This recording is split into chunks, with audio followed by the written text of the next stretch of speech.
Morning students, today we are taking our chapter 3 back to nouns. We can divide all words into 8 classes known as parts of speech. Parts of speech are like a wall. Even if one brick falls out from the wall, the whole wall may collapse.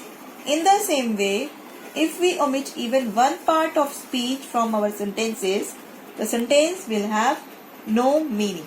So this is the importance of our parts of speech. These parts of speech are of 8 kinds. First is nouns, second pronouns, third is adjectives, fourth verbs, fifth adverbs, sixth prepositions, seventh conjunctions, and last is interjections. So we are taking first part of speech, nouns, as we are having the chapter back to nouns. So we will read about nouns in this chapter. So first of all, what is a noun? A noun is the name of a person, place, animal or thing. It can be a quality or state of being. For example, Rahul, Delhi, horse, computer, honesty, etc. Right? Now kinds of nouns. We are having 4 kinds of nouns. First is common nouns, second proper nouns, third is collective nouns, and fourth is abstract nouns.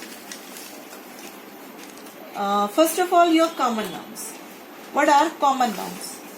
We can say person, animal, things of same class are common nouns. Or we can say common nouns denotes a person, place or thing in general.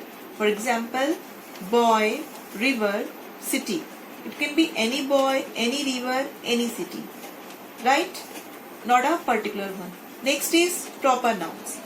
Proper noun denotes a particular person, place or thing. For example, Neeraj, France, Yamuna, Mumbai. If I say Neeraj, only the boy whose name is Neeraj will come to me. If I say France, it means I am talking about only the country France. Yamuna, we know the name of river Yamuna, it means we are talking about only this river. And Mumbai, it means we are talking about only this city. Mumbai, we are not talking about any other city. So proper nouns are particular person, place, animal or things. Next is collective nouns. Collective nouns denotes a collection of people, animal or thing. Right? For example, class, crowd, jury. It means a group. Suppose a group of students sitting together in a room, it will be a class. In the same way, group of people sitting or standing together, we will say a crowd. In the same way, group of judges will be a jury. Next is abstract nouns. Abstract nouns denotes feelings and ideas which we can feel but not see or touch. Alright, so we can say abstract nouns are not tangible. Tangible means something that we cannot feel. Anything that we cannot feel by the 5 senses. It refers to ideas, feelings and expressions. So abstract nouns are ideas, feelings and expression. For example, happiness, music, wisdom, slavery and innocence. That's it for today.